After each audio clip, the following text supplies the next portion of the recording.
for coming here. It's not just the inauguration of an AQI monitor for us. It's a big milestone, I would say, in terms of the kind of air we breathe or where we live. On the other side, it might just be a project, but this side, it is more than just a project for us, where we move forward or get on to your next step in terms of cleaner air and better communities what we build. I would like to introduce our chief guest here, Madam Mateja, Ambassador of Republic of Slovenia. Please give a round of applause.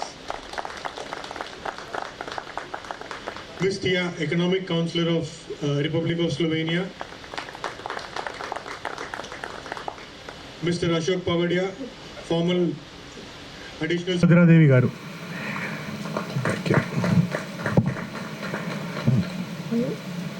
So I would like to say a few words about what we did or what we were planning to do and what is here. Maybe after the speech, we'll do that. Let's start with Mr. Ashok Pavadia. Her Excellency, the Ambassador of the Republic of Slovenia, Madam Mateja, Her Equine Embassy in Delhi, Madam Tia, my friend Kirti Chilukuri, other dignitaries, my friend Dr. Kacham, thank you for coming here and welcome. Good afternoon, or is it still good morning? It's still good morning. Good morning to all of you. Now, I would first like to thank Her Excellency for sparing some valuable time of hers from a busy schedule by coming all the way from Delhi and then from traveling straight from the airport to this venue just to inaugurate this air quality index monitoring system. I mean, that speaks about her commitment to the cause of environment sustainability and climate change mitigating issues. Now, these are the issues which are very deeply embedded and anchored in the social and economic system of Slovenia, the country which she represents. So it speaks volumes about her commitment to the cause. I am also grateful to Mr. Kirti Chilukuri for this great initiative that he has taken, his company has taken, by installing this air quality monitoring system. That also shows his commitment to the cause. Now, I won't take long because we are already delayed in this event, but I must say, or rather confess, that I come from Delhi, which is a city which has the dubious distinction of being perhaps the second or the first or the third most polluted city in the world. Forget India. The index I checked up on the World AQI rating monitor system on Google, I checked in the morning. The AQI there today morning was 218, which is fortunately better than many other days. It's gone up to 400 also. 350, 400 is quite common over there. But today it's 218, which is rather surprising. But here, the AQI we just saw was 50, which is really, really very refreshing. Excellent achievement, excellent achievement. I mean, I don't have to actually go and see the reading. I can feel the difference. I can feel the difference in the air, that this is a much better place to be in. But then I must also mention what is the AQI rating in Slovenia, Ljubljana today. I checked up, it was 30. Yesterday it was 29, the day before it was 28. It is always below 30, always below 30. So you can imagine what a beautiful, clean, green city Ljubljana would be and Slovenia as a country would be. Fantastic. That is the place you should go if you want to really see, if you want to breathe fresh air and see beautiful places, Slovenia. I love that country. Now, there are a few things I would like to mention here. I don't have the time because other guests have to speak, the chief guest has to speak. But I just want to say that air quality monitoring system is only a device, an instrument. It is not the solution in itself. It is not the end in itself.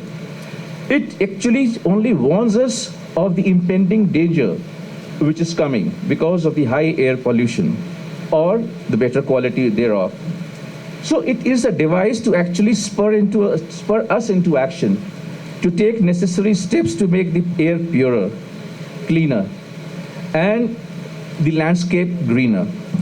So therefore, it is the duty of all organizations, whether it be the government or the NGOs or the corporates or whatever sector you are in, businesses, that you should collectively work for making the air cleaner and improving the environmental sustainability. A huge task or responsibility is of the town planners, the architects, and of course the real estate developers like this Stonecraft organization, Stonecraft company, which is headed by Mr. Kirti, because they have a big role to play in actually promoting environmental sustainability. They are the ones who build these buildings, which need to be, better ventilated, having cleaner air, better lit. There should be no need for artificial lighting.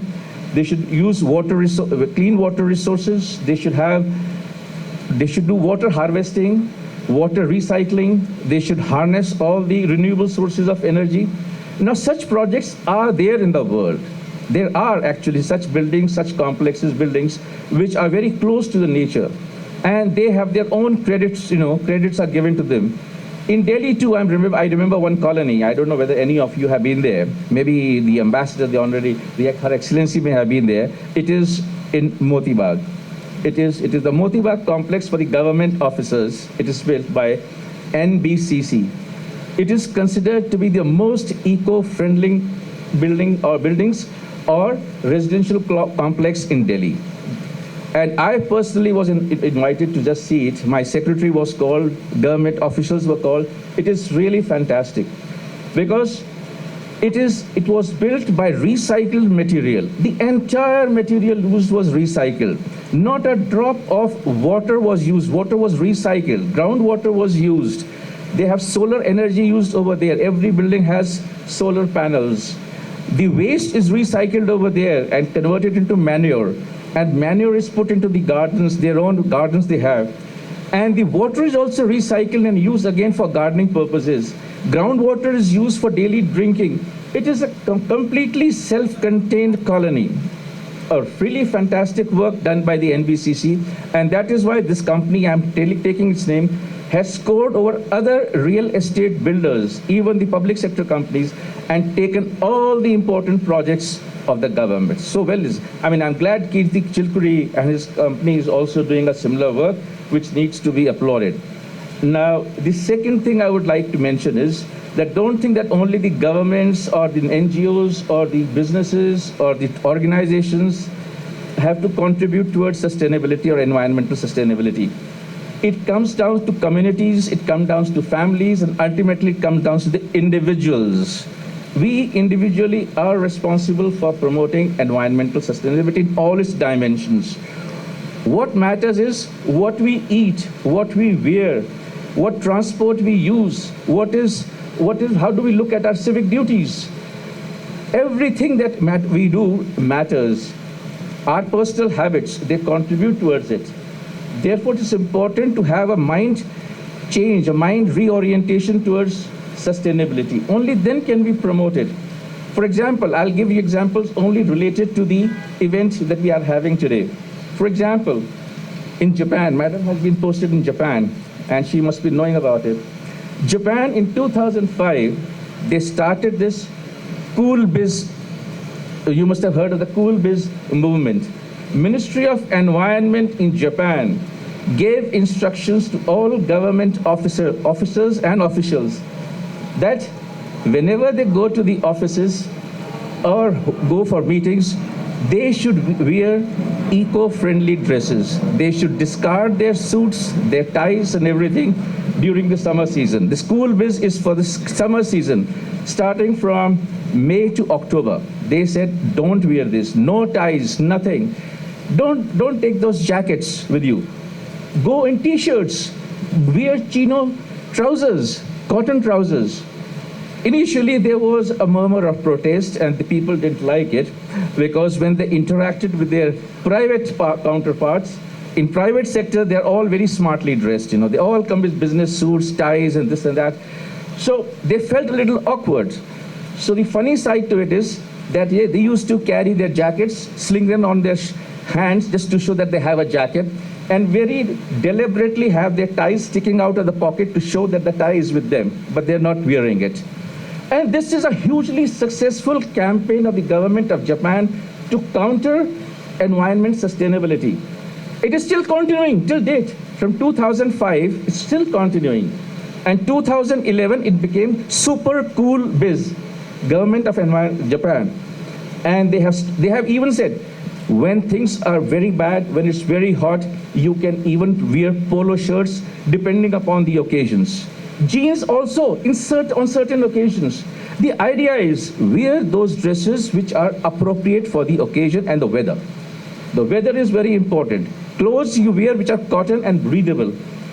And this is cotton. South Korea introduced this in 2006. Just 1 year after that. United Nations introduced in 2008. It's called the UN Cool. Just check up your internets and see how successful this campaign is. Because like Kirti has displayed the amount of CO2 emissions which he has reduced. This reduced the CO2 emissions, carbon dioxide emissions in Japan in a huge way. They set their air conditioners to 28 degrees Celsius. Even now in Japan, they are set to 28 degrees Celsius so that there's less consumption of energy. And there are huge savings, and people are very happy now. And even for warmer period, they introduced warm biz, which is not as successful, but in summers, yes, cool biz is a hugely successful program.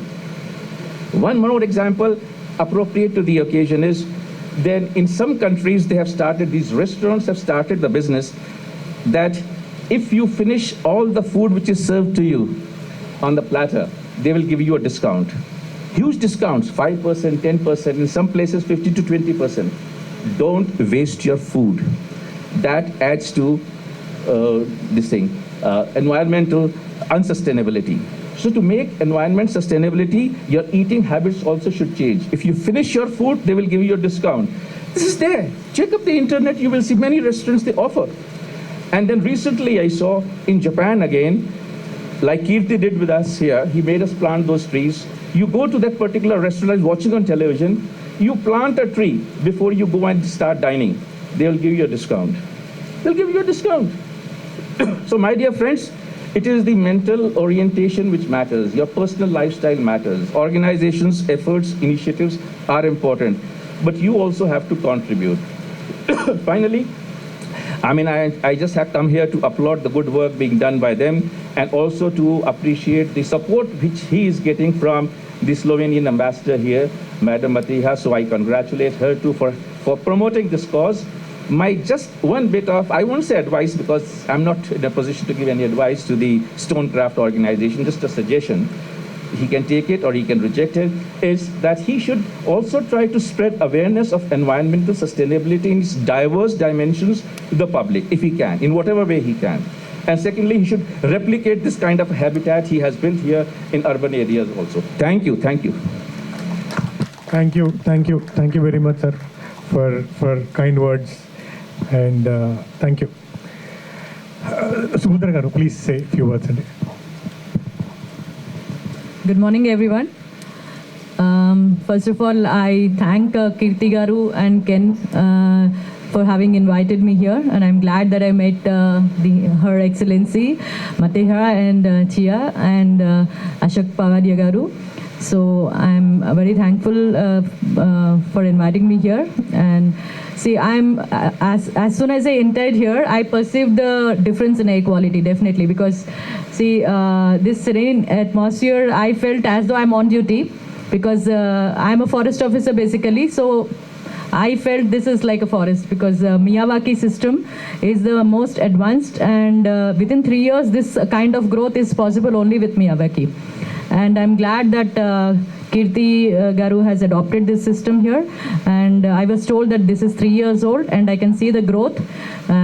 So it is mimicking the forest, most fastest method to develop a forest in urban settings. So I congratulate him for adopting this system, and I'm very eager to go around. And I'm not going to take much time. I congratulate Kirti Garu, and I wish him all the best for his venture ahead. Thank you. Thank you, madam. Ms. Tia, please say a few words. Good morning. It's my first time in Hyderabad, and I'm very pleasantly surprised how green it is, how warm it is as well. I wanted to tell you that where I spent my childhood, I lived on the edge of the forest. Then I moved to an apartment, and now I have to walk 5 minutes to come to the forest. And I wish you close to the nature and to the green for yourself as well. I hope you will do more projects like this in the future. Thank you. Thank you, Ms. Tia. And finally, a word from Madam Mateja. Thank you so much. I think speaking at the end, it's always a challenge because most of the things you wanted to say was already said. And Mr. Pavadia was so kind to already speak a little bit about it. So I would just like to tell you perhaps a little bit more about Slovenia. And actually, I think Taya would also agree that we grow up with the nature in mind. And we start very early already at elementary school and in the kindergarten. You know, I still remember how we were collecting the old newspaper and recycling it. Then I still remember that at least once a year we had to go outside and collect all the garbage around in the river basin and everywhere, so everything was clean. So also what we have, we have 60% of forest. So you can imagine that you can see it almost from everywhere. Even when you drive to the capital from the suburbs, you see a lot of forest. And out of 20,000 square kilometers, we have around 40% protected nature, which is also, I think, the highest in Europe. So, yes, nature is part of our daily life, and I think Slovenia is probably one of the very rare countries where we don't see people moving to the cities because everything is quite close by, so you prefer to live in the countryside and enjoy the nature than live in the city. So, perhaps not all of you know that Slovenia was pronounced by National Geographic as the most sustainable destination in the world. Some years ago, when they started this procedure, when the European Union started encouraging cities to live green and greener, Ljubljana was actually pronounced the greenest city of Europe. I think it was in 2009. So the city center, for example, is close to the traffic. We cycle a lot. I think it also has quite a lot of green area. But I think in that regard, as far as I could hear you earlier, Hyderabad is a big competitor to us. And Delhi is also quite green, I must say. And I would also mention one very distinct, perhaps, habit of Slovenians, you know. Almost everybody has a small vegetable garden. So we produce lettuce, carrots, cabbage, potatoes, you name it. So we are very much organic oriented. Another, I think, nature-friendly habit we have that many private houses, but also the institutions or private companies, we have a lot of solar rooftops. So we get electricity from the solar panel on the roofs. So that, I think, tells you a little bit how we live and how we try to live sustainably. And as Mr. Pavadia said, what is required is the switch in the mindset of every and each individual. And I think that Mr. Chilukuri and the Stonecraft Group are the pioneers here in India in that direction. And I hope you will gather strengths and you will expand, like Mr. Pavadia suggested, to also other parts of perhaps not only Telangana, but even broader. And I wish you all the success. And I invite each and every one, to do a little bit every day to contribute to his vision. Thank you very much. Thank you, Ms. Madam. Yeah, I mean, Stonecraft is in the direction of green, and yes, we are also working in terms of getting into not only in Hyderabad but in India and also outside India, where we can work closer with nature and with fresh air and try to give a better communities to the people. I would like Mr. Sridhar to say a few words. Difficult to believe that they can grow so fast, but I believe this is a special Miyawaki method. So my favorite color is green, so I feel very, very nice here, and I think it's very calming and very peaceful, and I'm a little bit jealous of people who will get to live here. I believe that is the plan of having like a environmental and sustainable neighborhood and housing. So yeah, I am looking forward to come back in another 5 years and see how the area develops. Na peru Kirti Chilukuri andi. I am the managing director of Stonecraft Group. What we did here is we've planted about 4.5 lakh trees. 4.5 lakshla chetlu పెట్టినాము. Miyawaki method లో పెట్టినాము. Miyawaki method is Miyawaki is a Japanese horticulturist. Our method lo we've planted 4.5 lakh trees, where it says planting native trees close to each other, they grow 10 times faster. So ikkada meer choose chetlu 3 to 4 year old chetlu about 30 to 40 feet periginayi already. And today we are honored to have Madam Mateja, Ambassador of Slovenia. Why Slovenia? Ante Slovenia is known as the world's sustainable country, and there it's all 70-80% greenery, and end of the day we always want to be close to nature kabatti we had to ask her to come and see what we did, and yes, and she was impressed with the work what we did. So 60 acre lo 18 acre forest andi, 18 acre lo forest chesinamu, 150 variety of plants. It start చేసినప్పుడు ఇంకా ఏం లేకుండే. Now there are about 140 variety of birds here, 140 species of birds. So again Miyawaki method లో మనం soil కూడా చేసుకోవాలి. So we had to do a soil mixture, 50% red soil, river sand, coco peat, cow dung కలిపి ఒక soil mixture తయారు చేసినాం అన్నమాట. ఆ soil mixture లో we had to plant. And plantation వచ్చి 180 variety to 200 variety short list చేస్తే we could only procure about 150 variety. So 150 variety of plantation ని we had to draw. అంటే ఇప్పుడు మీరు ఆ 4,50,000 చెట్లల్లో ఏ చెట్టు ఉంది అంటే we have a drawing for it. అంత డీటెయిల్గా 2 to 3 years స్టడీ చేసి we did a drawing and then we planted trees. And yes, it was an experiment and it was a successful experiment for us. Yes, so we used 10% cow dung. 10% సాయిల్లో cow dung కలిపినాం అనమాట, దేశీ cow dung. And water అన్నారు కదా, so forest మనది 5 feet below ground level ఉంది. So whole సైట్లో పడ్డ 60 acre పడ్డ water అంతా will go to the forest only. The priority is to make it self sustaining. అంటే మనం ఫారెస్ట్ తయారు చేసుకొని మళ్ళీ మనము రోజు నీళ్ళు పోయలేము కదా. సో అందుకని చెప్పి we made the design so that all the water goes into the forest only. All the excess water or all the water in the site will go to the forest. అన్నీ ఉన్నాయండి మన దగ్గర. పూల మొక్కలు start చేస్తే పూలు ఎందుకు ఉన్నాయంటే పూలు will attract your bees and insects.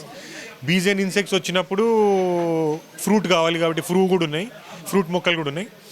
And then we also have forest trees. And ఔషధ మొక్కలు కూడా ఉన్నాయి. సో వీ హ్యావ్ ఆల్ 150 వెరైటీలో ఆల్ టైప్స్ ఆఫ్ ప్లాంట్స్ ఉన్నాయి. And we are expecting it to grow up to 80 to 100 feet tall. Already 40 feet to 50 feet పెరిగింది forest three రేంజ్లో, మూడు వర్షాలలో. We want to do this kind of projects. And ఇట్లాంటి ప్రాజెక్టులు we want to do in Hyderabad also. We also want to do it in out of Hyderabad, in India, and then out of India also. Idea is we are a real estate company. We regular real estate kakunda, we want to do a real estate where we are closer to the nature. Where when we are living in here, manam em chustamo, manam em breathe chestamo, what we see, what we breathe is all matters for us. Yeah, we are also working with the government in terms of how to do plantation in the common areas or the parks. Because we కొంచెం expertise వచ్చింది కాబట్టి we are working with them. And yes, government is also pushing. And the whole goal of sustainability is also in the same direction, to plant more trees, to do a self-sustaining projects. So we are also working in the same direction. So ఒక్కొక్క దాంట్లో 2,500 నుంచి 3 చెట్లు అండి, 2,500 to 3,000 trees. Thank you.